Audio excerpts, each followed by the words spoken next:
इधर उत्तर प्रदेश में राम मंदिर का उद्घाटन हुआ, उधर वक्फ बोर्ड के अध्यक्ष ने एक नया बयान दे दिया, जिसके मुताबिक उत्तराखंड के मदरसों में अब बच्चों को रामायण पढ़ाई जाएगी। मदरसे में अब सिर्फ मौलाना ही नहीं होंगे, बल्कि पंडितों की भी एंट्री होगी, क्योंकि मुस्लिम बच्चों को रामायण की शिक्षा देने का काम मौलवी के भरोसे नहीं छोड़ा जा सकता। हालांकि कई लोग इस आदेश की वजह नहीं समझ पा रहे हैं। जब से ये खबर सामने आई है, मौलानाओं की नींद उड़ी हुई है। वो एक दूसरे से यही पूछ रहे हैं कि कहीं ये मदरसों को संस्कृत स्कूल में बदलने की प्लानिंग तो नहीं है। उनके इस डर के पीछे की वजह क्या है, वो भी आपको समझना होगा। लेकिन उससे पहले उत्तराखंड वक्फ बोर्ड के अध्यक्ष शादाब शम्स का बयान सुन लीजिए। हम औरंगजेब को नहीं पढ़ाएंगे, हम श्री राम को पढ़ाएंगे, अपने नबियों को, मोहम्मद साहब को पढ़ाएंगे, श्री राम को भी पढ़ाएंगे। आखिर क्यों ना पढ़ाएं? हम अफगान नहीं हैं, हम मुगल नहीं हैं, हम हिंदी हैं, हमारा डीएनए श्री राम से मिलता है, हम हिंदुस्तानी हैं। हिंदुस्तानियों को श्री राम पर गर्व नहीं होगा तो किसे होगा?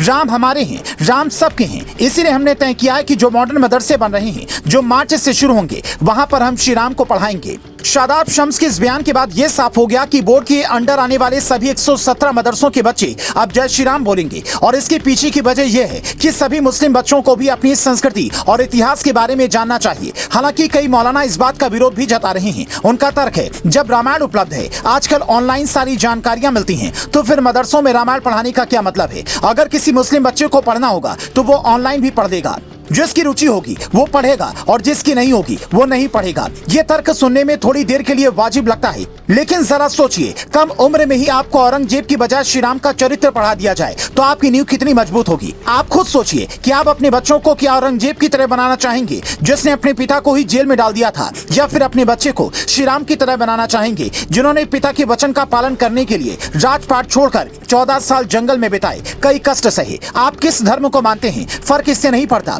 बल्कि फर्क इससे पड़ता है कि जो शिक्षा बचपन में आपको दी जाए वो सत्य के रास्ते पर चलने वाली होनी चाहिए। हालांकि कई लोग ये कह रहे हैं कि शादाब शम्स बीजेपी के प्रवक्ता भी रही हैं, इसीलिए वो बीजेपी वाली सोच वक्फ बोर्ड और मदरसे पर थोपना चाहते हैं। कांग्रेस हो सकता है कि इसे लोकसभा चुनाव में राजनीतिक मुद्दा भी बना दे, और राहुल गांधी असम से लेकर उत्तराखंड तक के मदरसों को लेकर कोई गारंटी दे दे, क्योंकि असम में हेमंत बिस्व शर्मा ने जिस तरह से मदरसों पर बुलडोजर चलाया है और जिस तरह से वो इसके खिलाफ नजर आते हैं, वो साफ बताता है कि कांग्रेस वोट बैंक की खातिर इसे मुद्दा बना सकती है। लेकिन इस मामले पर 3 बड़े सवाल भी खड़े हो रहे हैं। सवाल नंबर 1, क्या मदरसों में रामायण की पढ़ाई हो रही है तो संस्कृत स्कूलों में भी कुरान पढ़ाया जाना चाहिए, ताकि हिंदू बच्चे भी इनकी सभ्यता और संस्कृति को समझ सकें। सवाल नंबर 2, मदरसों को सरकार से फंड मिलता है, फिर सरकार यहाँ पर अपनी पॉलिसी लागू क्यों नहीं कर सकती? कई जगहों पर सरकार विरोधी शिक्षा मिलती है, तो क्या फिर इन्हें फंड देना ही बंद कर देना चाहिए? सवाल नंबर 3, मदरसों की पढ़ाई से मौलवी बनने का दावा करने वाले मौलानाओं को अब क्या ये समझना होगा कि देश को डॉक्टर इंजीनियर की ज्यादा जरूरत है? कुछ समय पहले ही योगी सरकार ने एक आदेश निकाला था कि मदरसों में विज्ञान और अंग्रेजी की पढ़ाई होगी, तो कई मौलानाओं ने